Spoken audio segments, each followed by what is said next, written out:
Trip dan panduan ke Gunung Kinabalu. Puncak tertinggi di Malaysia, Gunung Kinabalu merupakan salah satu gunung yang berada dalam senarai wajib tawan untuk pendaki dan hikers di Malaysia dengan ketinggian mencecah 4,095 meter dari paras laut. Gunung Kinabalu merupakan puncak kelima tertinggi di Asia Tenggara. Terletak di dalam sebuah tapak warisan dunia UNESCO, Taman Negara Kinabalu, lebih daripada 40,000 orang pendaki akan mengunjungi gunung tersebut untuk menikmati keindahan flora fauna dan pemandangan dari puncak tertinggi di Malaysia tersebut. Masa terbaik mendaki Kinabalu, kalau nak diikutkan, Gunung Kinabalu boleh didaki sepanjang tahun. Cuma, dikatakan waktu paling sesuai untuk mendaki Gunung Kinabalu adalah sekitar bulan Mac dan Ogos. Ini adalah disebabkan oleh musim kering yang melanda Malaysia dan pendaki boleh mengelak dari hujan monsun. Kos mendaki Gunung Kinabalu. Kalau Google, memang banyak syarikat yang tawarkan pakej mendaki Gunung Kinabalu dan harga bermula antara RM600 hingga RM2,000. Apa yang membuatkan pendaki ini mahal sebenarnya adalah penginapan di sana dan kos lain-lain. Perlu diingatkan, kebiasaan trip untuk mendaki Gunung Kinabalu akan mengambil masa 2 hari 1 malam. Suhu di sekitar Kinabalu Park adalah antara 15 hingga 24 darjah Celsius dan di puncak mencapai 4 darjah Celsius dan mungkin kurang dari itu. Jadi, pakaian sepatutnya adalah penting. Kelengkapan yang perlu dibawa. Dengan ketinggian 13,435 kaki dari paras laut, pendakian ke puncak Kinabalu memang mencabar jika tidak mempunyai kelengkapan mendaki atau hiking yang sepatutnya.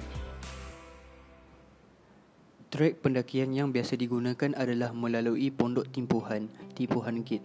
Base camp bagi pendaki Gunung Kinabalu adalah di Penabalan yang juga dikenali sebagai Laban Rata yang terletak pada ketinggian 3,273 meter dari aras laut. Pendakian Gunung Kinabalu boleh diringkaskan kepada 4 fasa berikut. Fasa yang pertama, pendakian dari titik mula starting point di Pondok Timbuhan menuju ke Panah Laban Rata. Jarak pendakian yang ditempuh adalah sejauh 6 km.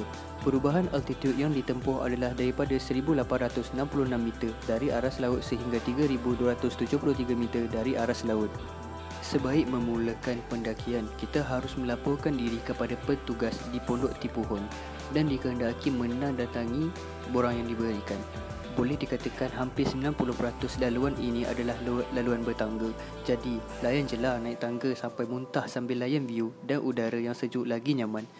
Sesekali saja kita akan tempuh laluan mendatar, tu pun sekejap sahaja. Terdapat 7 pondok perhentian di sepanjang laluan ini yang boleh berhenti rehat, iaitu di setiap pondok ada disediakan kemudahan tandas, air paip dan tong sampah.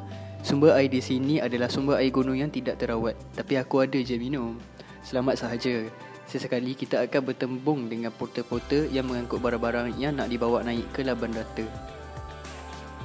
Jika bertembung dengan mereka, berilah keutamaan laluan kepada mereka.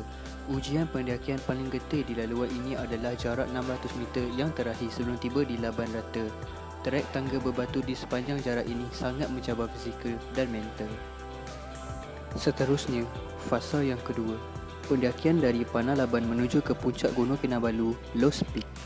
Jarak pendakian yang ditempuh adalah sejauh 2.72 km.